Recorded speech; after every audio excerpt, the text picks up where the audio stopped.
నీకంటూ సొంత ఇల్లు, నీకంటూ తల్లి తండ్రి, నీకంటూ ఒక బాండింగ్. అలాగే ఆత్మీయ జీవితంలో కూడా ఒక సహవాసం, ఒక మంచి ప్రార్థన, ఒక మంచి దైవజనులతో ఈ క్రమాన్ని మీరి వెళ్ళటానికి వీల్లేదు. దేవునికి స్తోత్రం.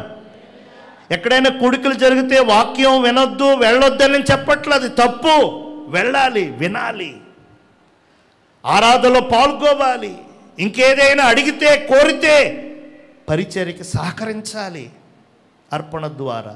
అయితే ప్రార్థన విషయంలో మాత్రం నీ సొంత నీరు, నీ సొంత ఇల్లు, నీ సొంత సహవాసం. అపోస్తుల ప్రార్థన చేయుట యందు ఎడతెగకుండా ఉన్నారట వాళ్ళు. దేవునికి స్తోత్రం. ఈ 4 విషయాల్లో వారు ఎడతెగకుండా ఉన్నారు. చెప్పండి, ఈ 4 విషయాల్లో వారు మానకుండా, గ్యాప్ రాకుండా ఉన్నారు. అయితే ఇప్పుడు 3వది రొట్టె విరుచుట. అపోస్తుల రొట్టె విరుచుట యందు ఎడతెగకుండా ఉన్నారు. దేవునికి స్తోత్రం. హల్లెలూయా. ఇంతకీ ఈ రొట్టె విరుచుట కార్యక్రమములో ఎవరు పాల్గొవాలి? చూడండి, ఆ పైనే ఉంది 40 వచనం. తల్లి 40 చదువు ఒకసారి. ఇంకను అనేక విధములైన మాటలతో సాక్ష్యమిచ్చి మీరు మూర్ఖులకు ఈ తరము వారికి వేరై రక్షణ పొందుడని వారిని. రైట్. ఈ రొట్టె విరుచుటలో ఎవరు పాల్గొనాలి? ఎవరు పాల్గొనాలంటే రక్షించబడిన వారు. ఇంకా మీకు బాగా అర్థం అవ్వాలంటే బాప్తిస్మం పొందినవారు. ఈ లోకము నుంచి వేరే ప్రత్యేకించబడి నేను క్రీస్తు బిడ్డని, నేను క్రైస్తవుడను, నేను విశ్వాసిని అన్నవారు ఈ రొట్టె విరుచుట అనే కార్యక్రమములో ఎడతెగకుండా పాల్గొవాలి. దేవునికి స్తోత్రం. మరి విచారం ఏంటంటే చాలా సంవత్సరాలు బట్టి మందిరానికి వస్తున్నారు, కానీ రక్షణ పొందకుండా, బాప్తిస్మం తీసుకోకుండానే వచ్చి వెళ్ళిపోతున్నారు. కొంతమంది రక్షణ తీసుకున్నారు, బాప్తిస్మం తీసుకున్నారు, కానీ ఈ రొట్టె విరుచుట కార్యక్రమంలో మాత్రం పాలు పంపులు పుచ్చుకోవట్ల. దేవునికి స్తోత్రం. వాక్యం అయిపోయిన వెంటనే లేచి వెళ్ళిపోతున్నారు. రక్షణ పొందావుగా, బాప్తిస్మం తీసుకున్నావుగా, రొట్టె విరుచుటలో పాల్గొనాల్సిన వాడు, పాలు పంపులు పొందాల్సింది నీవే. ఎందుకు వెళ్ళిపోతున్నావు? ఎందుకు దూరంగా ఉంటున్నావు? దానికి ఏవో కారణాలు. నేను సరిగ్గా లేనండి, నేను ఈ నెలలో అలాగండి, పోయిన నెలలో ఇలాగండి. అంటే దేవుని కుమారుడై ఉండి, దేవుని కుమార్తెవై ఉండి, రక్షణ పొంది బాప్తిసం తీసుకుని ఉండాల్సిన విధంగా ఉండకుండా, ఉండకూడని విధంగా ఉన్నాను అనే సాకుతో ఈ రొట్టె విరుచుటనే కార్యక్రమాన్ని నిర్లక్ష్యం చేస్తున్నావు. ఇప్పుడు చేశావు అని నీకు తెలుసు, చేశాను చేశాను చేశాను అని బాధపడి దూరమయ్యి అలా ఉంటూ వల్ల ఏంటి ఉపయోగం? ఇప్పుడు తన అతిక్రమాన్ని ఒప్పుకుంటే, తన పాపమును క్షమించమని కోరితే క్షమించటానికి యేసయ్య సిద్ధంగా లేరా? ఉన్నారుగా. దేవునికి స్తోత్రం. భూమి మీద నీతిమంతుడు ఎవడు లేడు. అందరూ పాపము చేసి దేవుడు అనుగ్రహించిన మహిమను పొందక కోల్పోయి పోగొట్టుకున్నవారే. తిరిగి తెచ్చుకోవడానికి ఈ ఒప్పుకోలుంది. మన్నింపు పొందడానికి క్షమాపణ అడగటం అనేది ఉంది. అది చేసి ఆ ఒప్పుకొని క్షమించమని ప్రాధేయపడి నీ పొరపాటుని విడిచిపెట్టి ప్రార్థన చేసి నిరభ్యంతరంగా తీసుకోవచ్చు. తప్పు చేసావు, సొల్యూషన్ ఉంది. ఇప్పుడు మోటార్ సైకిల్కో సైకిల్కో పంచర్ అయిందండి, ప్యాచి పడింది. ప్యాచి పడితే ఏం చేయాలి? షాప్ దగ్గర తీసుకెళ్ళి ప్యాచి వేయించుకోవాలి. లేదా ట్యూబ్ పోతే ట్యూబ్ మార్చుకోవాలి, టైర్ పోతే టైర్ మార్చుకోవాలి. అంతేగాని నా బండి పంచర్ పడింది, నా సైకిల్ పంచర్ పడింది అని దాన్ని పక్కన పడేస్తారు ఎవరైనా? ₹1,00,000 పెట్టి కొనుక్కొని, లేక 5,000 పెట్టి సైకిల్ బిగించుకొని చిన్న పంచర్ పడిందని దాన్ని పక్కన పడేస్తారా? ఇంకోటి కొనుక్కుంటారా? దేవునికి స్తోత్రం.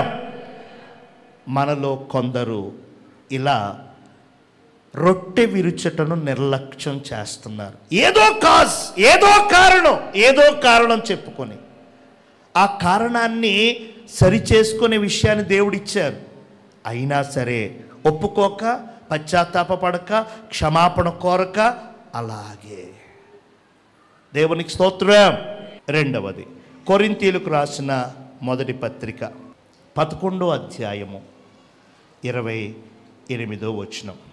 కాబట్టి ప్రతి మనుష్యుడు తన్ను తాను పరీక్షించుకొనవలెను, అలాగు చేసి ఆ రొట్టెను తిని ఆ పాత్రలోనిది రైట్. రెండవది, ఎవరు తీసుకోవాలి? మొదటిగా చెప్పాను, రక్షించబడి బాప్తిసం తీసుకున్న వారందరూ కూడా ఈ అపోస్తల రొట్టె విరుచుట అనే కార్యక్రమంలో ఎడతెగకుండా ఉండాలి. రెండవదిగా, తన్ను తాను పరీక్షించుకొని, దేవునికి స్తోత్రం. పరీక్ష అవసరం. పరీక్ష చేసుకోకుండా లెక్కలేని తరంగా ఇష్టం వచ్చినట్లుగా ఏదో ఇస్తున్నారులే పుచ్చుకుందాం, ఏదో ఇస్తున్నారులే తాగేద్దాం, తప్పది. పరీక్షించుకోవాలి. పరీక్షించుకోకుండా తినకూడదు. పరీక్ష అంటే ఏంటి? నీవేంటి, ఎలా ఉన్నావు, ఏం చేసావు? ఒక్కసారి ఈ నెలలో, గడిచిపోయిన నెలలో దేవునికి విరోధంగా, వ్యతిరేకంగా, ప్రార్థన విషయములో, వాక్య విషయములో, విశ్వాస విషయములో, ప్రవర్తన విషయములో ఎలా ఉన్నావని పరీక్ష చేసుకోవాలి, టెస్ట్ చేసుకోవాలి. ప్రైవేట్ స్కూల్లో వారం వీక్లీ టెస్టులు పెడుతున్నారు. ఈ వారం తెలుగు, వచ్చే వారం సైన్స్, ఆ పై వారం హిందీ, ఆ పై వారం ఇంగ్లీష్, వారం టెస్ట్, వీక్లీ టెస్ట్ అంటున్నారు. ఆ తర్వాత 3 నెలలకు ఒకసారి యూనిట్ టెస్ట్లు, 3 నెలలకి ఒకసారి క్వార్టర్లీ, 6 నెలలకి హాఫ్ ఇయర్లీ, చివరిలో యాన్యువర్లీ. ఈ పరీక్షలు ఎందుకంటే ఎంత నేర్చుకున్నావు, ఎంత పాఠం వచ్చింది, ఏమి తెలుసుకున్నావు, ఏమి నేర్చుకున్నావు అని ఆ పరీక్ష. నాకు పరీక్ష వద్దండి, నాకు పరీక్ష అంటేనే భయమండి, నాకు పరీక్ష నేను రాయనండి అంటే ఎలా? దేవునికి స్తోత్రం. ఒకవేళ డబ్బులు కట్టారు మీ తల్లిదండ్రులని, నిన్ను 3 దాటించి 4, 4 దాటించి 5లోకి వేయొచ్చు, కానీ చదువు మాత్రం అవ్వదు, చదువు మాత్రం రాదు. కనుక ఈ రొట్టె విరుచుట కార్యక్రమంలో ఎవరు తీసుకోవాలి అని అంటే, తన్ను తాను పరీక్ష చేసుకొని, స్వపరీక్ష చేసుకొని తీసుకోవాలి. మూడవదిగా, అపోస్తల కార్యములు 20వ అధ్యాయం 7వ వచనం. ఆదివారమున మేము రొట్టె విరుచుటకు కూడినప్పుడు పౌలు మరునాడు వెలనయుండి వారితో ప్రసంగించుచు అర్ధరాత్రి వరకు విస్తరించి, చాలు తల్లి. దేవునికి స్తోత్రం. మూడవదిగా ఎవరు తీసుకోవాలి అని అంటే, సహవాసానికి వచ్చి సహవాస క్రమాన్ని పాటిస్తూ. కొంతమంది చూడండి, దూరం అయిపోయి, లేకపోతే ఉద్యోగరీత్యా, బిడ్డల రీత్యా రాలేని పరిస్థితితో కేవలం ఈ నెలకొకసారి వస్తారు కొంతమంది. వారిని నేనేమనట్లేదు, కానీ కొందరు ఇక్కడే ఉండి ఏమండి, మందిరానికి చుట్టుపక్కల 2-3 కిలోమీటర్ల దూరంలో ఉండి కేవలం ఈ రొట్టె విరిచే కార్యక్రమం రోజున మాత్రమే వస్తున్నారు. దేవునికి స్తోత్రం. ఎందుకు అంటే ఈవేళ ద్రాక్షరసాలు కదండి, ఈవేళ రొట్టె విరుపు కదండి, సంస్కారం కదండి అంటారు. మరి మిగిలిన వారాలు? ఇక్కడ నేను అపోస్తల కార్యం 20:7 చదివించాను కదా, ఆ పైనంతా మనం చూస్తే చదవక్కర్లా. పౌలు గారు 2 వారాలుగా అక్కడే ఉన్నారు. దేవునికి స్తోత్రం. వాక్యం చెప్పారు, ప్రార్థన చేశారు, అద్భుతాలు చేస్తున్నారు. అయితే ఆదివారం వచ్చినప్పుడు వారందరూ కలిసి రొట్టె విరుచుటకు ఆదివారం అంటే సహవాసం రోజు. దేవునికి స్తోత్రం. ఖచ్చితంగా సహవాసములో ఉన్నవారు, సహవాసానికి క్రమంగా వచ్చేవారు, సహవాసములో క్రమంగా నిలిచేవారు మాత్రమే తీసుకోవాలి. నేను అక్కడెక్కడో తీసుకున్నానండి, అక్కడెక్కడో ఉన్నానండి, ఈరోజు వచ్చానండి, ఇక్కడ ఇచ్చేయండి అంటే నేను ఇచ్చేస్తాను. ఇక్కడ ఉన్నటువంటి నా సహదాసులు, సంఘ పెద్దలు మీకు ఇచ్చేస్తారు. మీరు చెయ్యెత్తితే మీ దగ్గరికి ప్రభు శరీరం, ప్రభు రక్తం వచ్చేస్తుంది. ఎవ్వరు ఆపరు. దేవునికి స్తోత్రం. అయితే ఎలా తీసుకోవాలో నేర్చుకోకుండా తీసుకుంటే కొన్ని నష్టాలు ఉన్నాయి. ఎవరు తీసుకోవాలి, ఎలా తీసుకోవాలి అని అంటే 3 విషయాలు చెప్పాను. ఒకటి, రక్షణ పొందినవారు, బాప్తిసం తీసుకున్నవారు మానకుండా తీసుకోవాలి ఇది. రెండోది, తన్ను తాను పరీక్షించుకొని స్వపరీక్ష చేసుకున్నవారు దీన్ని మానకుండా తీసుకోవాలి. మూడవదిగా, సహవాస క్రమాన్ని వేడని వారు, సహవాసములో నిలిచిన వారు, క్రమానికి లోబడినటువంటి వారు ఇలా తీసుకోవాలని వాక్యం చెబుతుంది.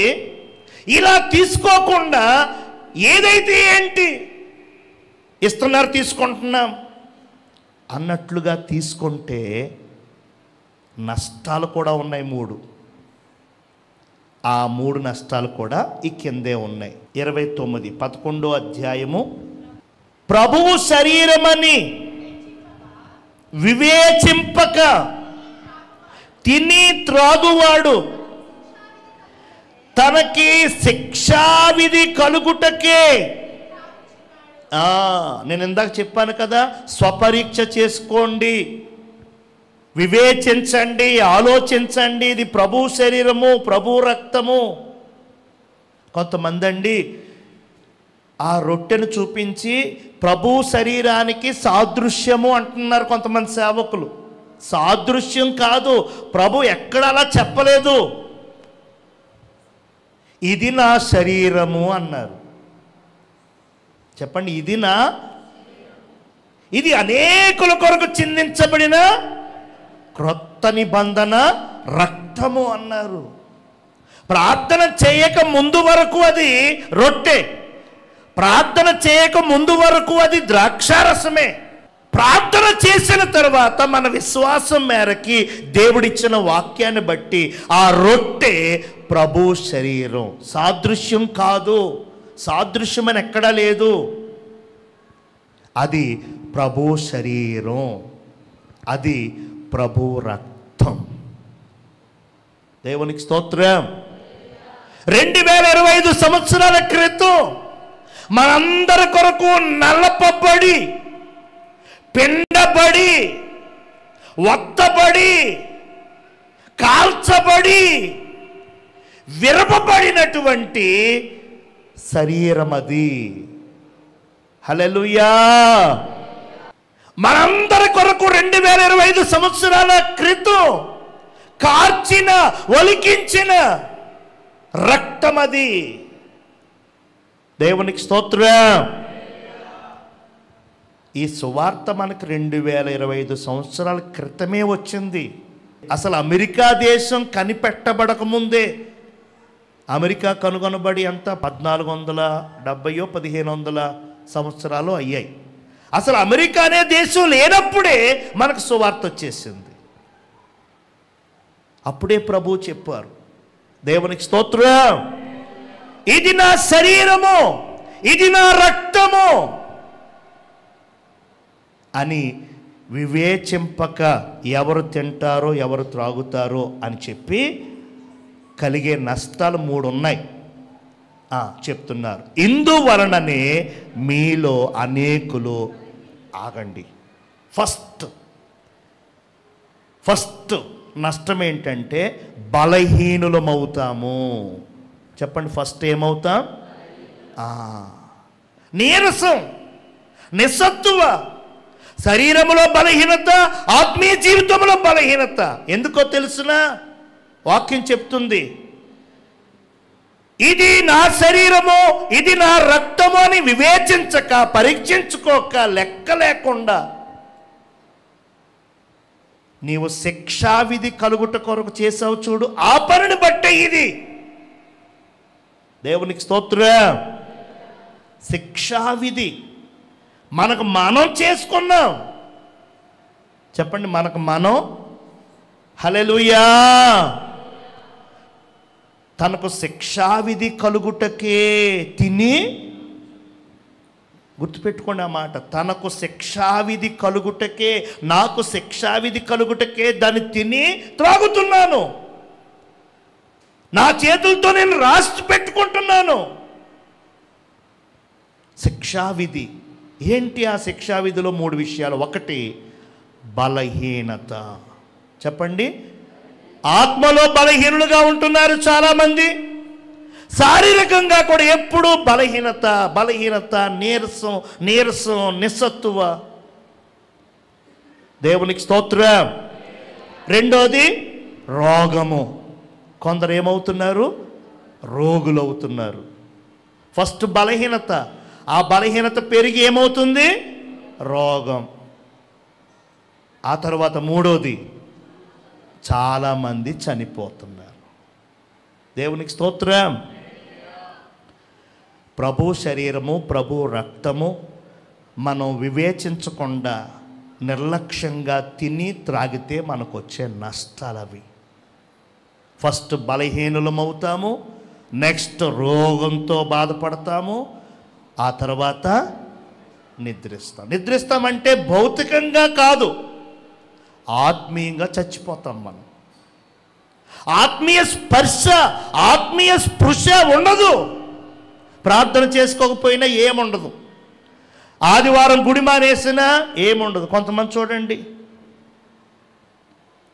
4 ఆదివారాలు అంటే కనీసం 2 అన్నా మాంతారు, 3 అన్నా మాంతారు. కొంతమంది 4 మానేస్తారు. అసలు మానేశానని చేమ కుట్టినట్టు కూడా ఉండదు వాళ్ళకి. అయ్యో ఆదివారం మందిరానికి వెళ్ళలేదని చీమ కుట్టినట్టు ఉండదు వాళ్ళకి. ఎందుకంటే చచ్చిపోయారు వాళ్ళు. దేంట్లో? ఆత్మలో చచ్చిపోయారు. దేవునికి స్తోత్రం. అయ్యో ప్రార్థన చేసుకోలేదు, అయ్యో వాక్యం చదువుకోలేదు, అయ్యో మందిరానికి వెళ్ళలేదు. స్పృశ ఉండదు. ఈ మాట నేను ఆడకూడదు, ఇలాంటి చూపులు నాకు తగవు, ఇలా నేను ప్రవర్తించకూడదు అని మచ్చుకైనా ఉండదు వాళ్ళకి. ఎందుకంటే చచ్చిపోయారు వాళ్ళు.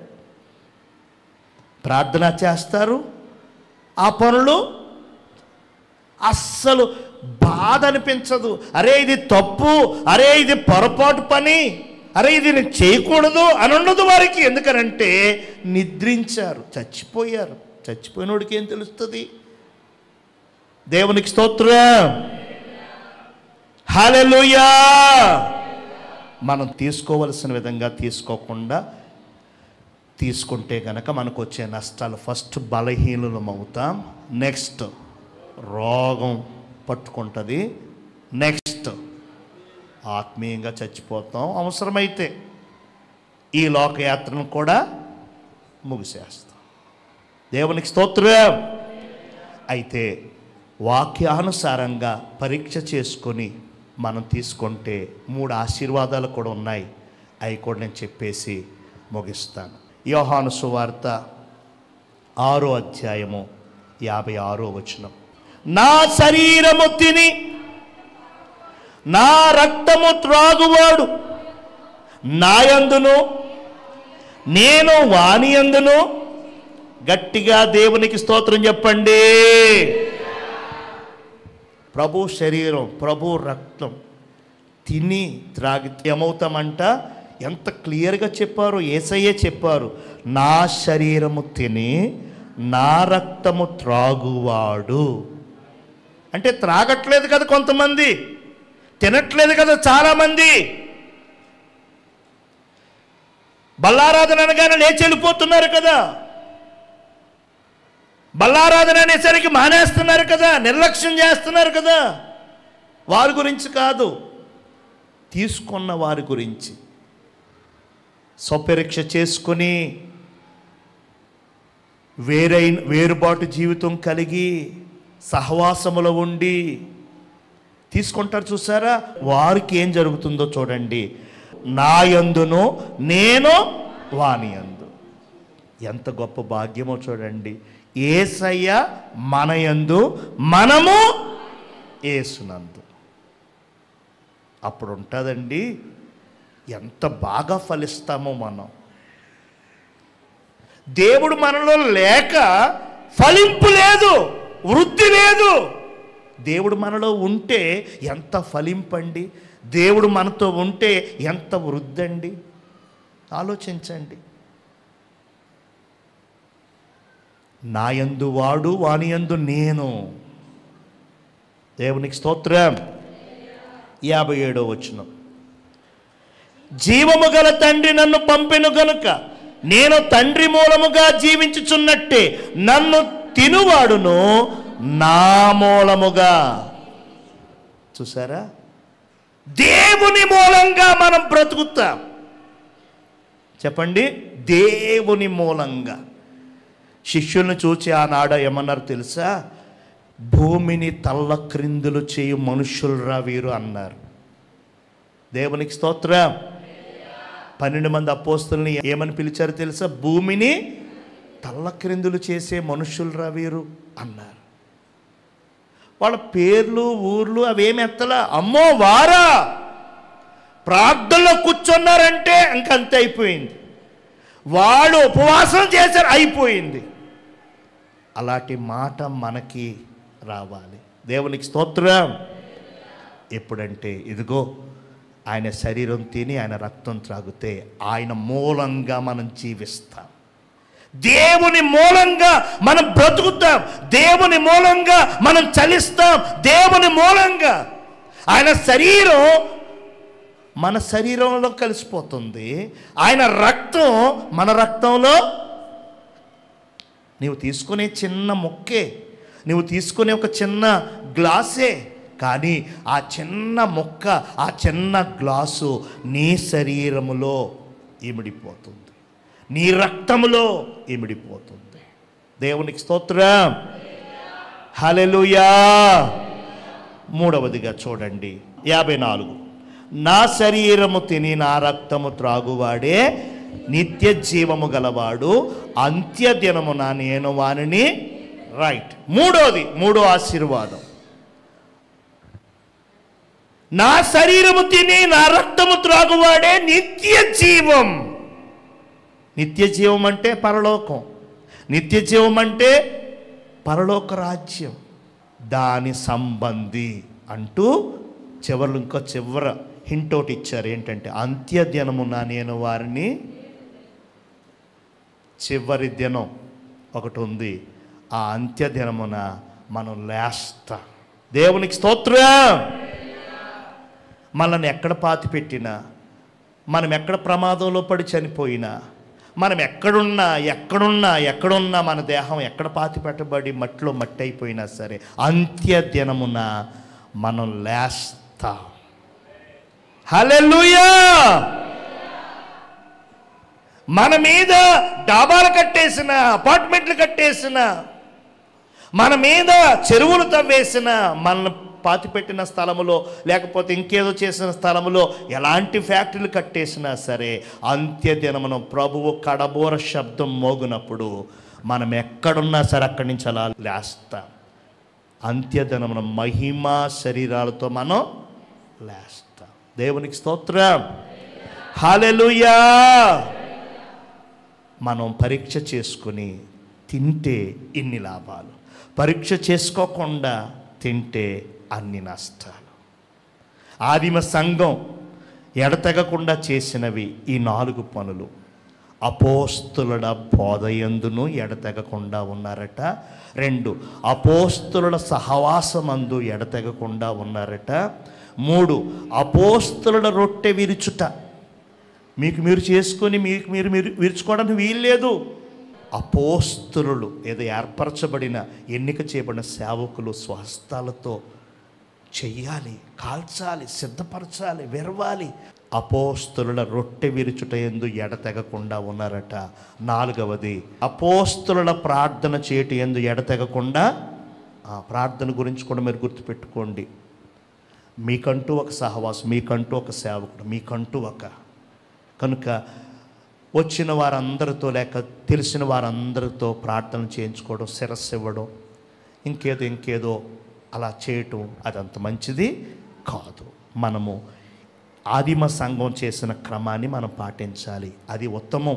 అలా చేసి దేవుని దీవెనలు మనం పొందుకుందాం. అందరు కండ్లు మూసుకోండి, చిన్న ప్రార్థన చేస్తాను, మీరు కూడా ఏకీభవించండి. నిజమే, తెలుసో తెలియకో చిన్న చిన్న అపరాధాలు, దోషాలు, అవిదే పనులు కొన్ని చేసున్నా క్షమించమని చిన్న ఒప్పుకోలు. క్షమించయ్యా నన్ను, మన్నించయ్యా నన్ను, విడిపించయ్యా నన్ను అని చిన్న ప్రార్థన చేసుకుందాం. ప్రేమ కలిగిన మా తండ్రి, రొట్టె విరుచుట మీద నాయన ఆదిమ సంఘం చేసిన ఎడతగని పనుల గురించి మేము నేర్చుకుని రొట్టె విరుచుట గురించి మేము ధ్యానించాం. ఏ విధంగా విరవాలి, ఏ విధంగా పాలు పంపులు పొందాలి, పొందితే ఆశీర్వాదం ఏంటి, పొందకపోతే నష్టమేంటి, నీ వాక్య ప్రకారం పొందితే మేము పొందుకునే ఆశీర్వాదాలు ఏంటో మేము ధ్యానించాం. ఇప్పుడు నిశ్చయముగా అయ్యా అర్హత కలిగిన వారిగా నీ సన్నిధిలో మేము చేతులుంచినట్లుగా మమ్మల్ని మీరే సిద్ధపరచుమని, నీ బిడ్డలందరినీ కూడా దీవించుమని యేసు నామములో ప్రార్థిస్తున్నాను తండ్రి. ఆమేన్.